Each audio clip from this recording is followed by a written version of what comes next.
성경 854페이지 시편 73편 1절부터 17절까지 봉독합니다.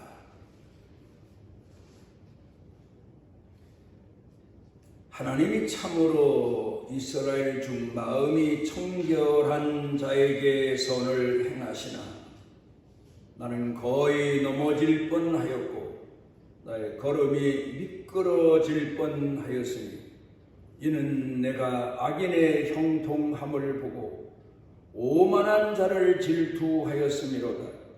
그들은 죽을 때에도 고통이 없고 그 힘이 강건하며 사람들이 당하는 고난이 그들에게는 없고 사람들이 당하는 재앙도 그들에게는 없나니 그러므로 교만이 그들의 목걸이요 강포가 그들의 옷이며 살찜으로 그들의 눈이 솟아나며 그들의 소득은 나음의 소원보다 많으며 그들은 능욕하며 악하게 말하며 높은 데서 거만하게 말하며 그들의 입은 하늘에 두고 그들의 혀는 땅에 다니도다. 그러므로 그의 백성이 이리로 돌아와서 잔에 가득한 물을 다 마시며 말하기를 하나님이 어찌하랴 지존자에게 지식이 있으랴 하는도다. 볼지어다 이들은 악인들이라도 항상 편안하고 재물은 더욱 불어나도다. 내가 내 마음을 깨끗하게 하며 내 손을 씻어 무죄하다 한 것이 실로 헛되도다. 나는 종일 재난을 당하며 아침마다 징벌을 받았도다. 내가 만일 스스로 이르기를 내가 그들처럼 말하리라 하였더라면 나는 주의 아들들의 세대에 대하여 악행을 행하였으리이다. 내가 어쩌면 이를 알까 하여 생각한즉 그것이 내게 심한 고통이 되었더니 하나님의 성소에 들어갈 때에야 그들의 종말을 내가 깨달았나이다.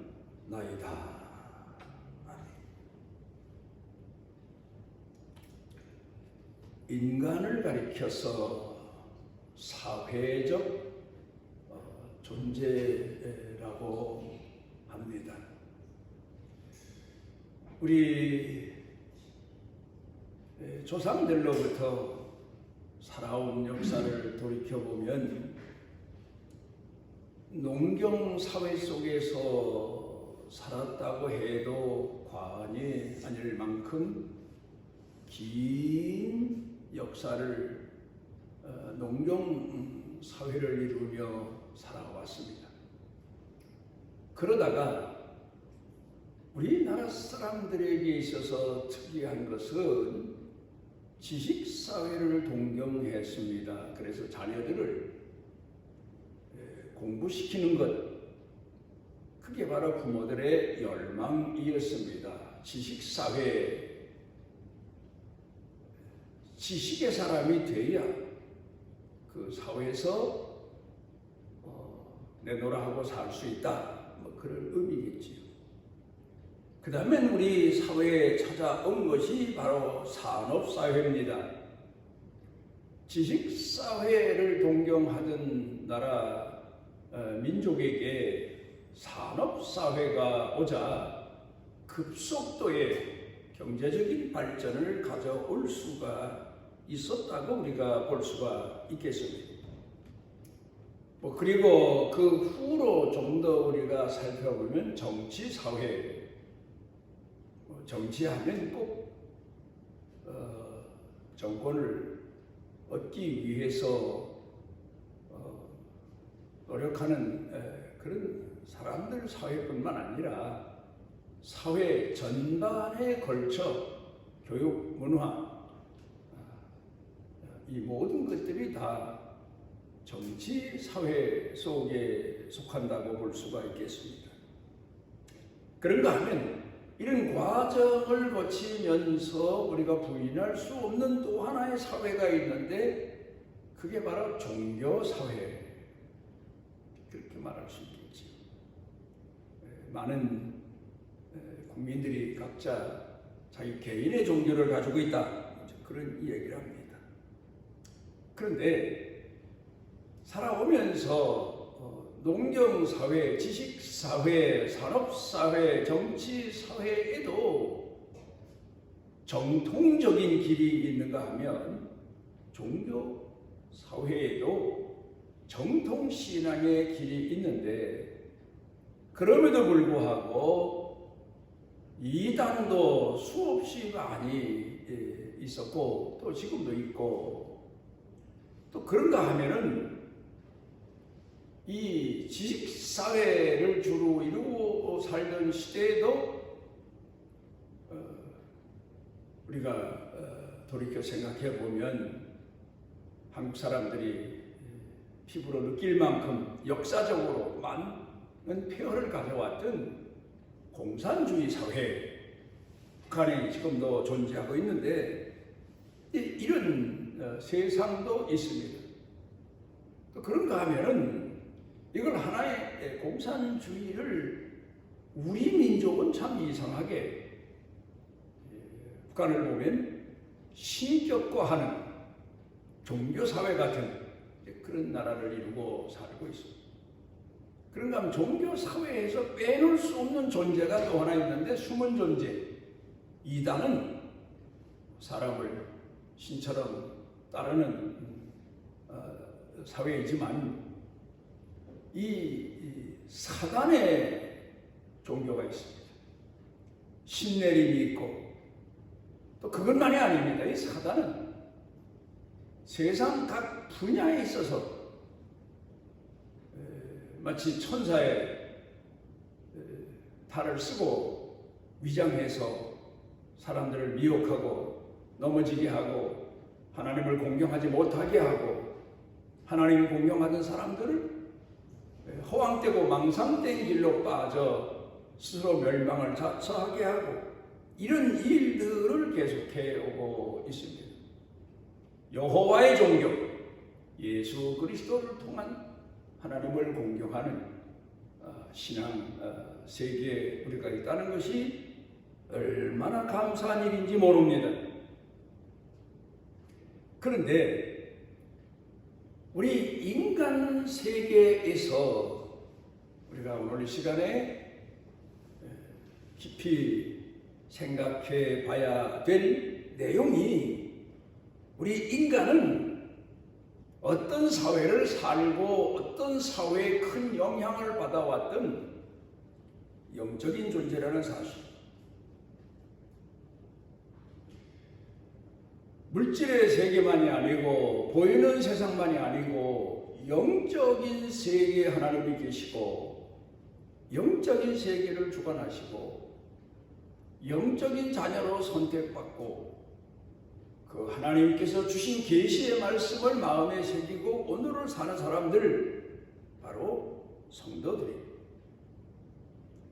하나님을 바로 공경하는 신앙을 갖지 아니한 사람들도 인간은 누구나에게 하나님께서 경고하신 내용이 영적인 존재다.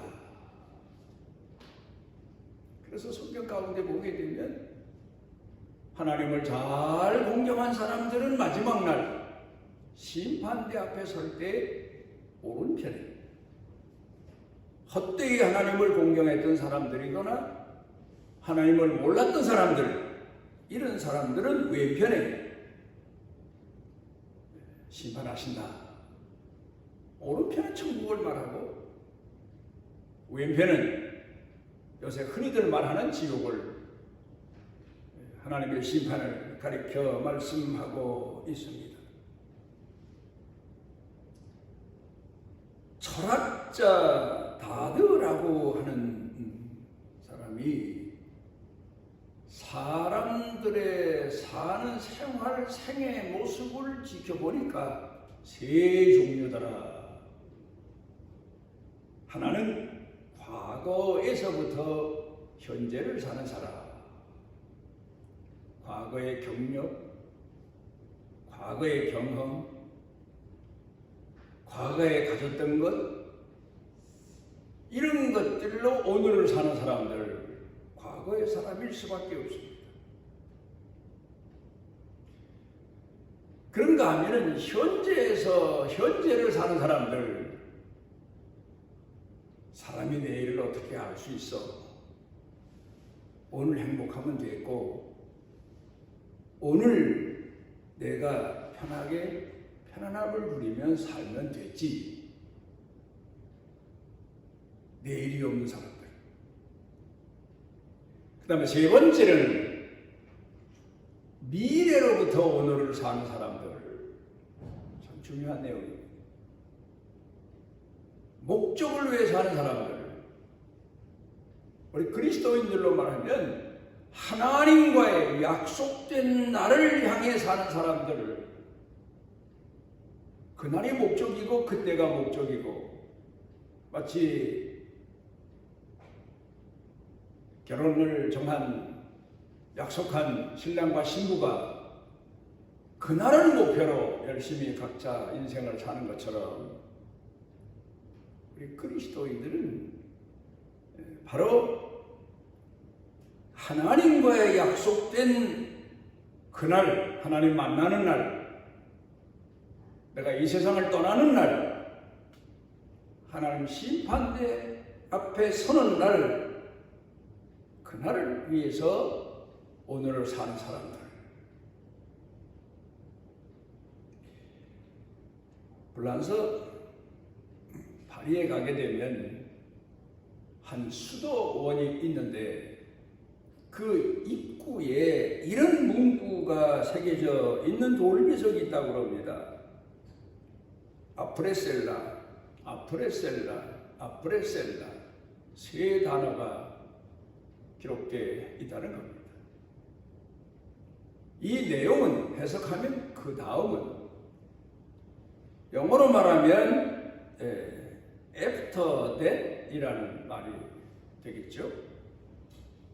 그 다음은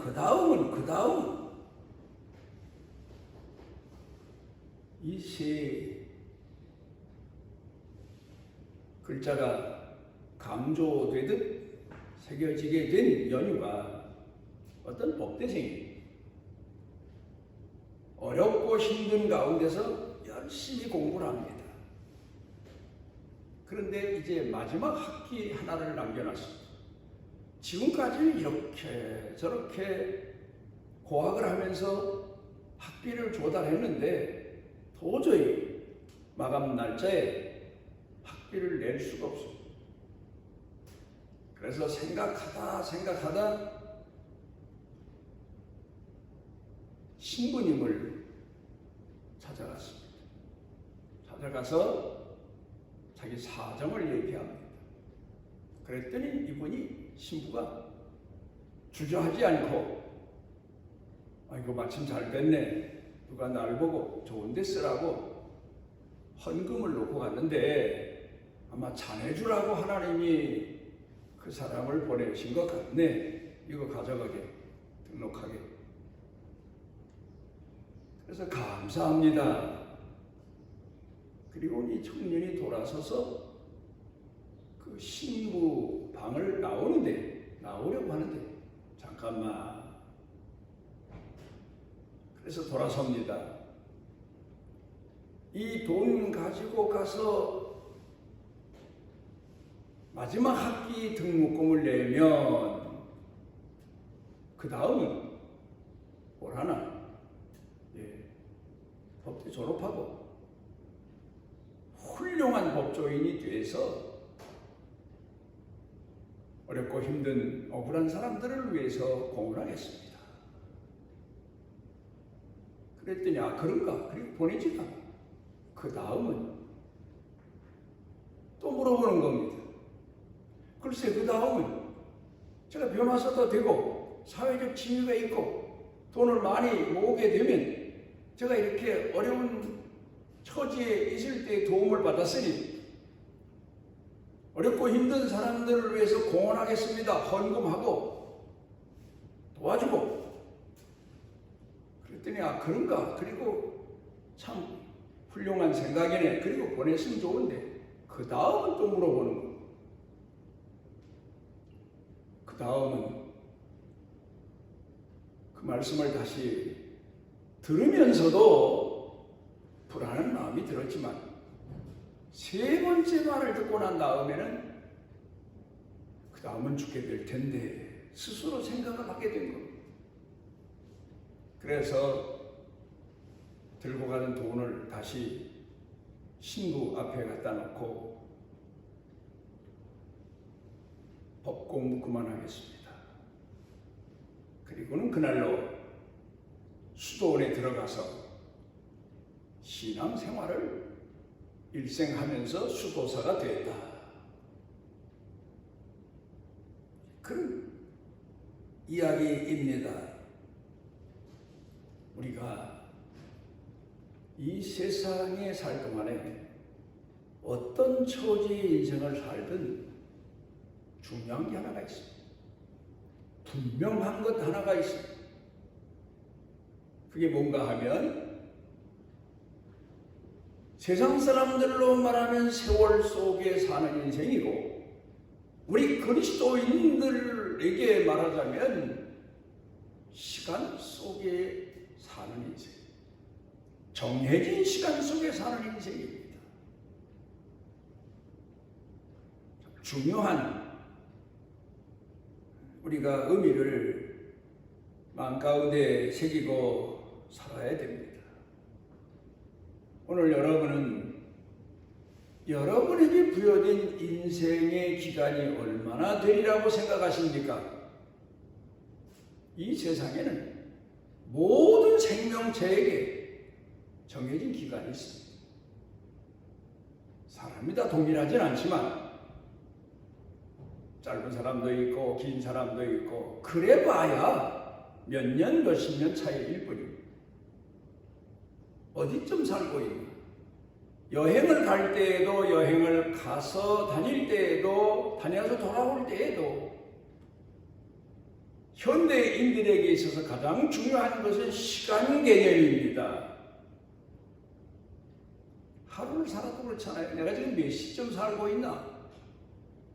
하루 중 몇 시를 살고 있나? 몇 시가 남았나? 참 중요합니다. 그렇다면 물론 정해진 시간은 우리가 모릅니다. 내 종말에 대한 시간은 모릅니다. 그러나 우리는 예측하는 지능을 하나님이 주셨으니 내가 앞으로 얼마나 이 세상에 더 살 수 있을까? 대략 짐작하며 살아가지 않습니까? 여러분은 지금 어디쯤, 얼마쯤 살았고 얼마쯤 남았다고 생각하십니까? 우리가 오늘 이 시간에 사실을 마음에 새기면서 우리 인생의 마음 자세를 가다듬어 봐야 될 겁니다.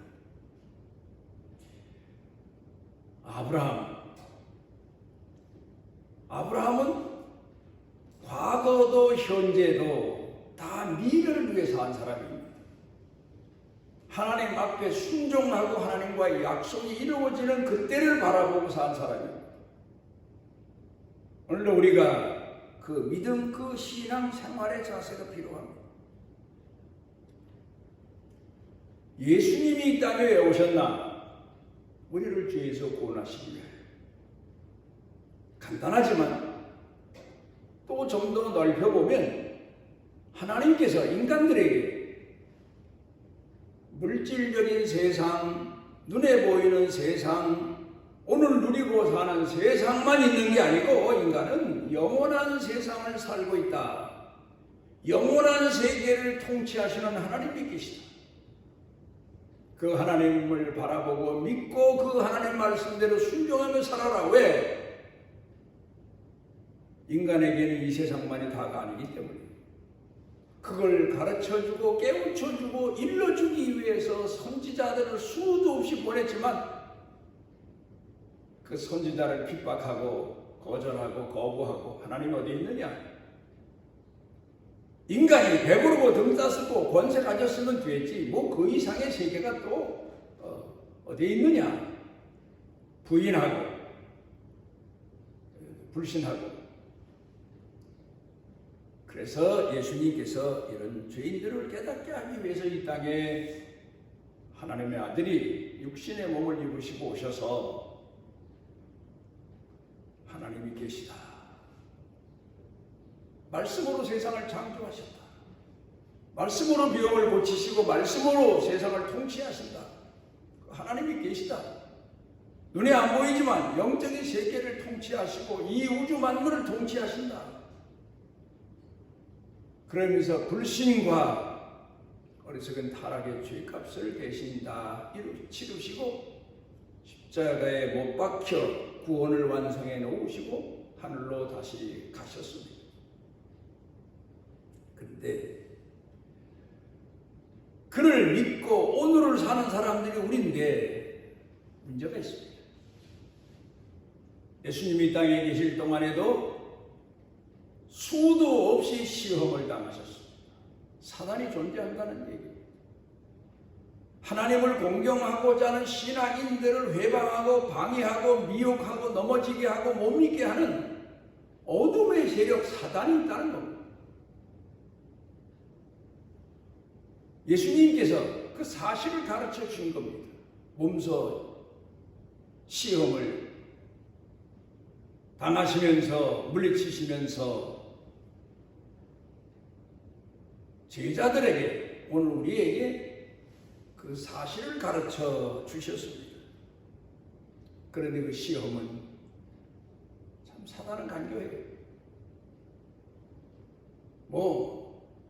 무당에게 신 내려서 신 내린 얘기만 하는 게 아니라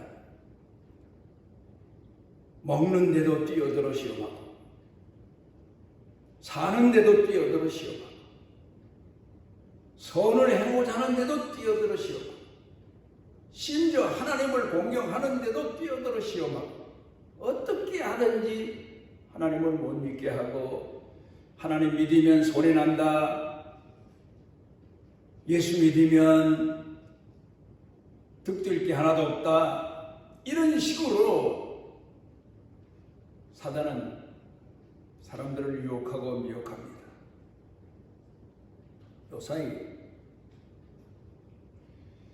우리가 또 하나 경계해야 될 게 있습니다.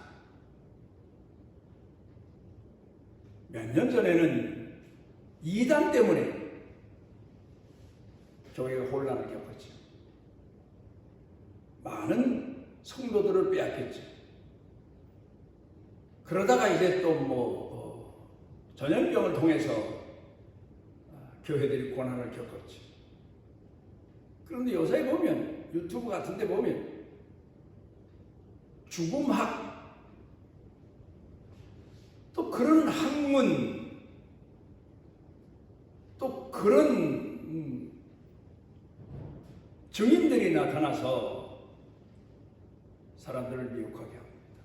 우리 예수 믿는 사람들이 지금까지 살아오면서 개인적으로, 사회적으로, 종교적으로 많은 시험을 겪어왔는데 이제는 또 죽음에 대한 그런 문제로 신앙을 회방하고 흔들어 놓고 그렇습니다.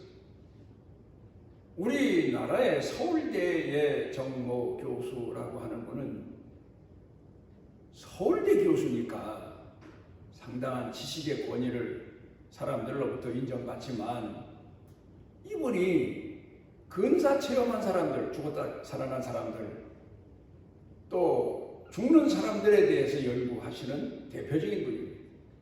또 이대 최고 교수라고 하는 분도 이 근사 체험한 사람들 죽음학에 대해서 학문적 논리를 가지고 사람들에게 가르칩니다. 죽음이 있는데 사후세계가 있다. 그런데 대부분 이런 분들 얘기를 들어보면 불교적인 그런 사후세계에 대해서 얘기를 합니다.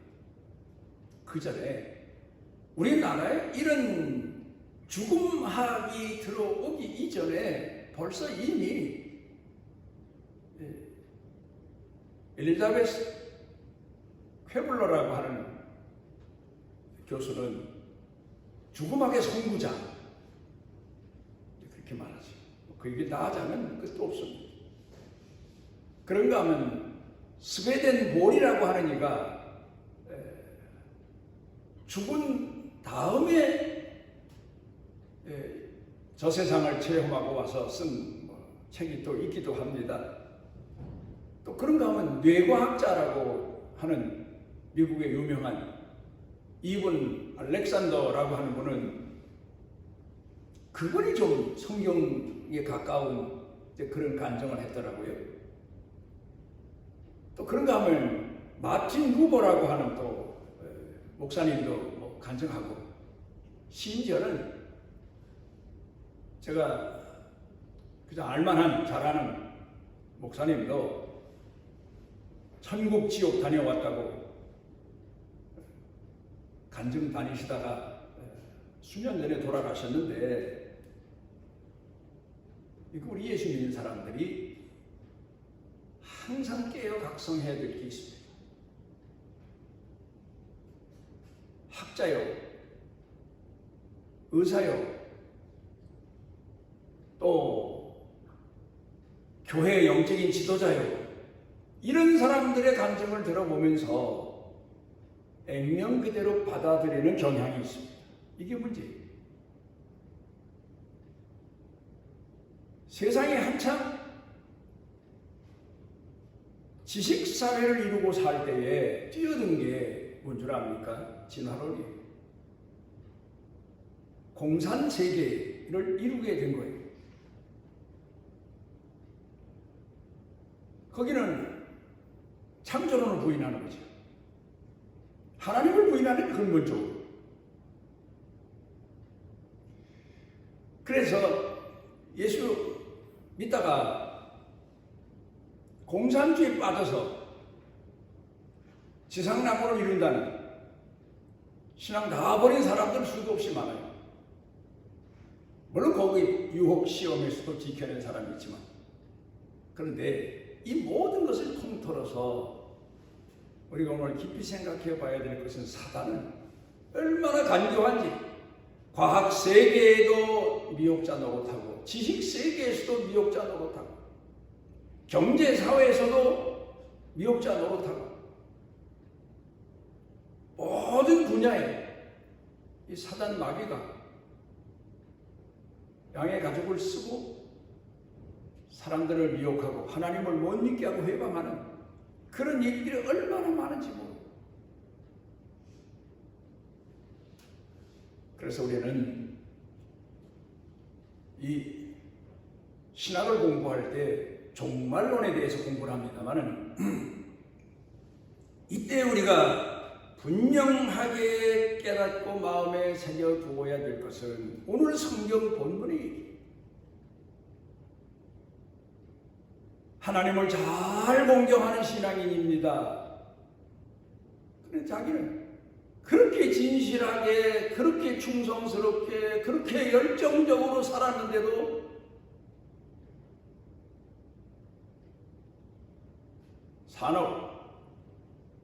자기 산업이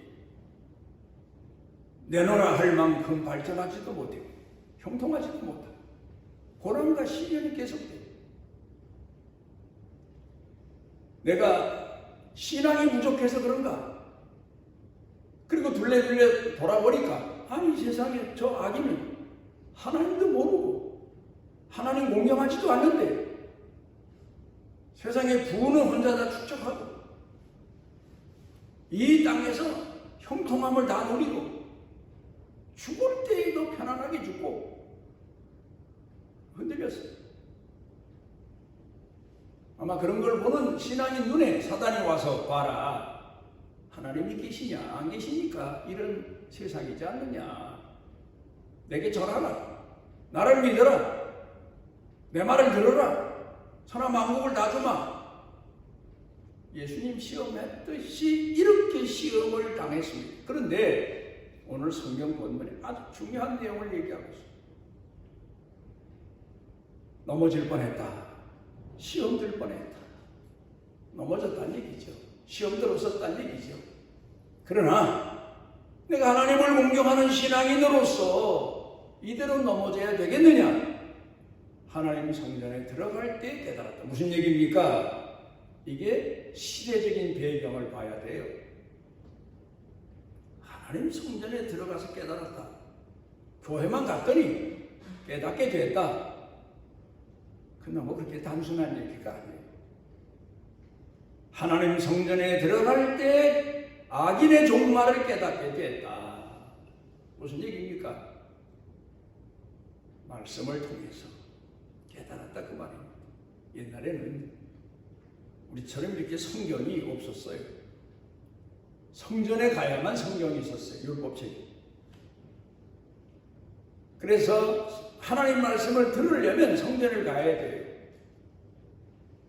선지자가 다니면서 외치기도 했지만 평소에 자기 자신의 삶의 문제, 의문의 문제, 생사의 문제, 인생의 문제, 이 모든 문제에 대한 해답은 성경이 기록되어 있는데 성경이 성전밖에 없어요. 그러면 성전에 가면 율법사들이나 제사장들이 성경을 읽고 랍비들이 그리고 성전에 나온 백성들을 가르치고 그 말씀을 듣고 깨달았다. 그러니까 오늘 성경 본문의 말씀의 내용을 통해 보면 성전의 사람, 말씀의 사람, 동일한 내용. 그래서 우리가 하나님 말씀을 들은 대로, 배운 대로, 본 대로, 성경을 본 대로 마음에 새기고 머릿속에 새기고 살아야 비로소 우리가 시험을 뿌리칠 수가 있습니다.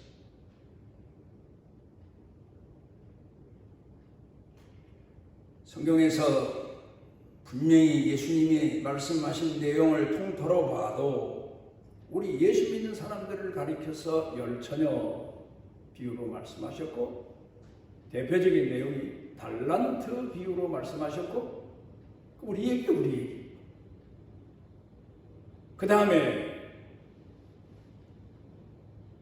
하나님의 미랄로 말씀하셨습니다.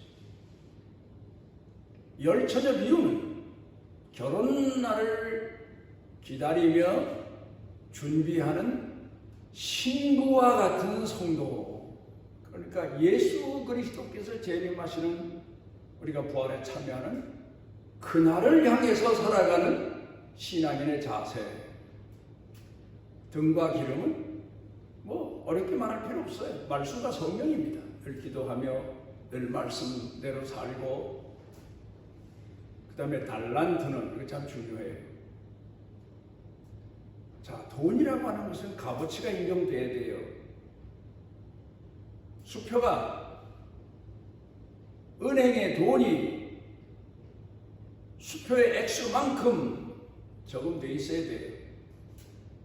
그렇지 않고 은행에 저금이 되어 있지 않은 수표는 부도수표예요.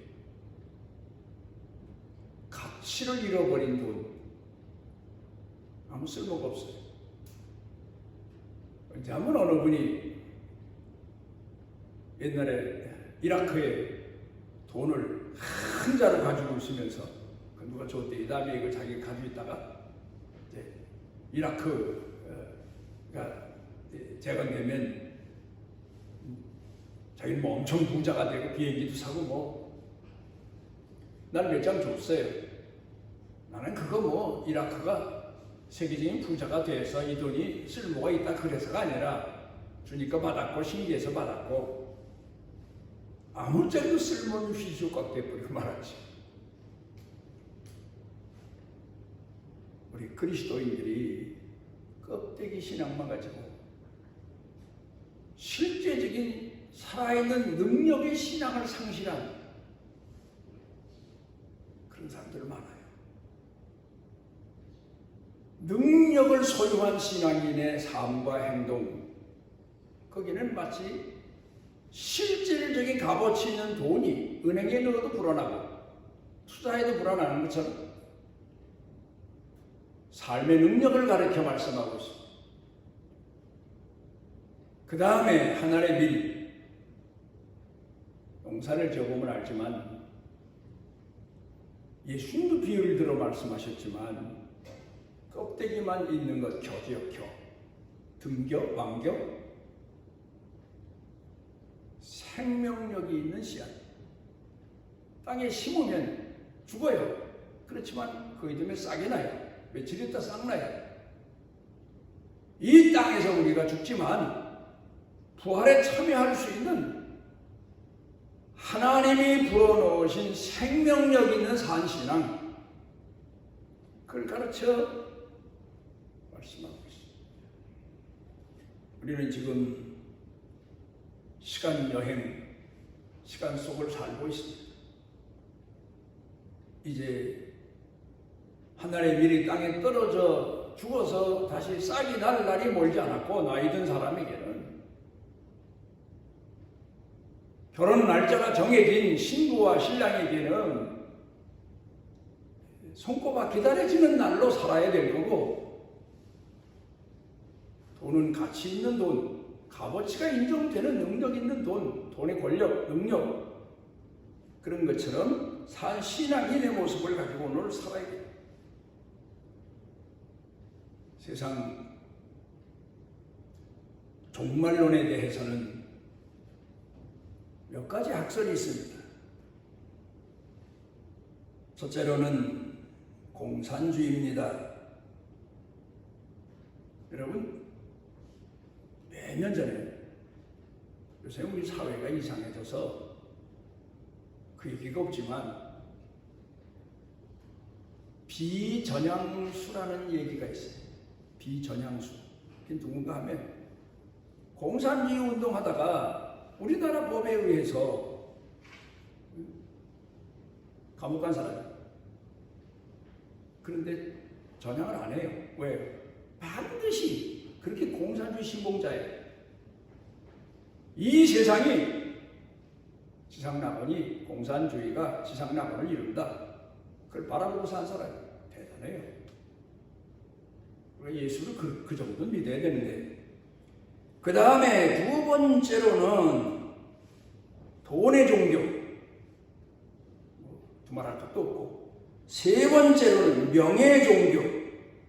명예, 명분, 뭐 이런 것. 그 다음에 이방 종교. 사단, 우상, 이단, 뭐 이런 종교. 그 다음에 세 번째로는 하나님의 종교, 그리스도인의 종말론. 그래서 여러분, 누구 천국 갔다 왔고 지옥 갔다 왔다는 감정 얘기 듣는 것도 좋지만 신빙성이 없더라고요. 우리는 요한계시록 안에 다 들어있는 것을 잊지 말아야 돼요. 말씀 안에 다 있어요. 그걸 믿고 그때를 기다리는 사람들이 오늘 성도들이 골로새서 3장에 위의 것을 찾아라. 거기는 그리스도께서 계시느니라. 우리 삶의 목적을 상실하지 않고 오늘을 산 신앙인으로 살아가는 성도 모두가 되시기를 바랍니다. 우리를 지극히 사랑하셔서 교회전에 모아주시고 하나님의 말씀을 가슴에 새기고 그 말씀대로 순종하고 충성하며 살아가는 은혜 주셔서 감사드립니다. 늘 하나님 말씀으로 우리 자신의 삶의 문제나 삶의 양식을 풍족하게 깨닫고 해결하고 누리고 사는 은총을 더하시옵소서. 예수님 이름으로 기도드리옵나이다. 나를 원하노라. 우리를 죄에서 구원하시고 시험에서 지켜주시고 우리의 삶의 영원한 목적을 이루게 하기 위하여 이 땅에 오신 우리 주 예수 그리스도의 무한하신 은혜와 우리를 택하시고 포기치 아니하시는 아버지 하나님의 만극하신 사랑과 우리 속에 내재하셔서 깨워주시고 일으켜주시고 힘주시고 우러러 하늘을 바라보게 하시는 성령님의 능력의 은총이 사랑하는 자녀들 생각, 마음, 경과 육, 가정, 일터, 경영, 온 교회 중에 넘치고 넘치도록 함께 하시기를 축원하옵나이다.